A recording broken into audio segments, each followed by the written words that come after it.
Magandang araw po, welcome po sa aking channel, Love9 TV. Patalasasan po, meron po ba kayong mga properties na napapabayaan or non-performing assets? Plan nyo ibenta, pero wala kayong oras sa pagbibenta nito. Kung ito'y pagkakatiwala nyo po sa amin, tawag lang po kayo sa aking numero, usap po tayo, gawan ko po ng video for free. Yes, libre po, wala po kayong babayaran. Tutulungan pa namin kayong mabenta ang inyong property. Kami na po bala sa marketing, sa boosting or paid ads. Even sa tripping, hindi na po kayo mapapagod sa pag-entertain ng mga buyers. Kami na po bala sa lahat. Tawag lang po kayo.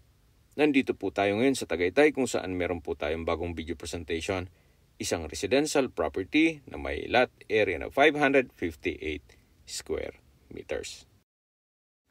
Ito po'y titulado, buhay po ang may-ari kaya wala po kayong maging problema sa documentation o sa transfer ng title. Si owner po ay nasa Amerika, kaya kung ang interested buyer ay nasa Amerika din, pwede po kayong mag-transact dyan. Pacheck nyo lang po sa inyong kamag-anak itong property.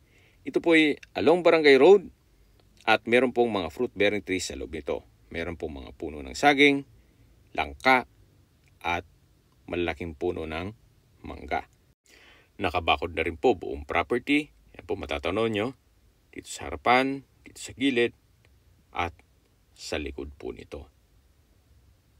Patag na patag po ang lupa, kaya usable po lahat. Wala pong masasayang. Marami po kayong pwedeng i-project dito. Pwede po itong gawa ng resort o di kaya'y gawa ng staycation business. Kung ayaw nyo magnegosyo, pwede rin po ito sa inyong retirement. Gawa ng napakatahimik po ng lugar, sariwang hangin, at malamig po ang klima. Ito po ay nasa matas na lugar. Ang estimated elevation above sea level ay 2,000 feet. Ang kagandahan po pag ang property ay along Barangay Road, wala pong restrictions. Siyempre, walang association dues. Compare nyo kung bibili kayo ng property na nasa loob ng subdivision. Kung peace and order naman po, wala pong problema. Gawa ng napakalapit lang po nito sa Barangay Hall at meron pong 24 hours na tanod na naka-duty. So far po, zero crime rate naman dito sa area. Hanggang dito po ang property line sa harapan. Then, meron pong two-way cemented road. May maliit na structure po dito na kung saan dyan po nakatira yung caretaker. At dito po sa kabilang side naman ay right of way ng property sa likod po nito. Ang kagandahan po sa maliit na sukat na lupa, ito'y less maintenance. Gaya ng nabanggit ko sa inyo kanina, kung sa loob ng subdivision ay meron pang association dues.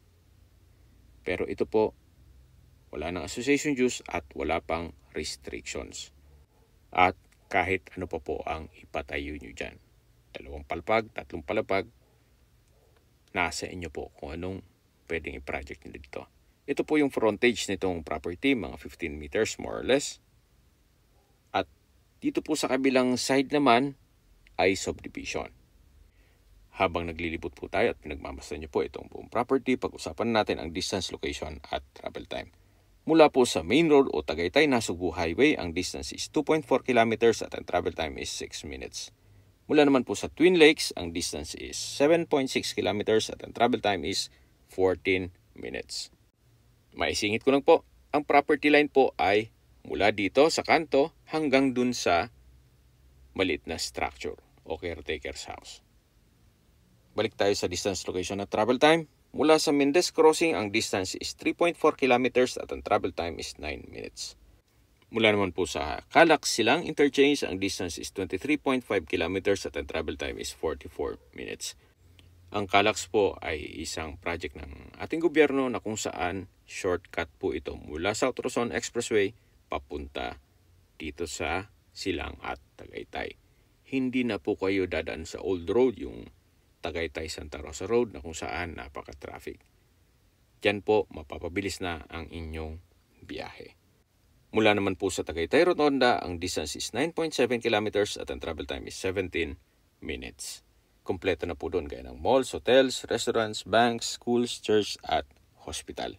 Yan po yung lagi kong binabanggit sa aking video na dapat nyo i-consider sa paghahanap ng property yung meron pong malapit na hospital.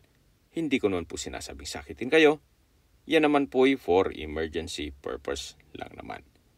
At mula naman po sa Manila o sa airport, ang distance is 67.3 kilometers at ang travel time is 1 hour and 21 minutes. Ito po yung dulong parte ng property. Ito pong merong kubo ay iba na po ang may-ari niyan. Sa presyo na po tayo. Binebenta po ito ni owner sa halagang 12,000 pesos per square meter. Kung may mga katanungan po kayo, tawag lang po kayo sa aking numero. At sa mga kababayan man natin na sa ibang bansa, meron po akong Telegram. Sa mga iPhone user man, may message. Meron din pong Imo, Skype, Viber at WhatsApp. Same number lang po, 0917-316-3399. Sa mga nagtatong naman po ng aming Facebook, meron po kami Facebook page na Nov9 TV at Facebook Reels video. Meron din pong TikTok at Instagram. May ibang YouTube channel po kami na The Nov9 TV channel at Nov9 TV Listings. Sana po naibigyan nyo ang video presentation. Paki-like and subscribe na po sa aking channel para ma-update din po kayo sa aking future listings. Kung sakali po hanap nyo yung mas malaking sukat ng lupa, meron din po kami ibang listings na pwede nyong pagpilian. Huwag po kayong mag-atubiling tumawag sa amin, then let us know your budget para malaman namin kung anong property pwede naming ilok sa inyo. Sa lahat pong viewers, subscriber at nagtiwala po sa amin, salamat po sa suporta. Ingat po kayo lagi at yung pamilya. Maraming salamat po.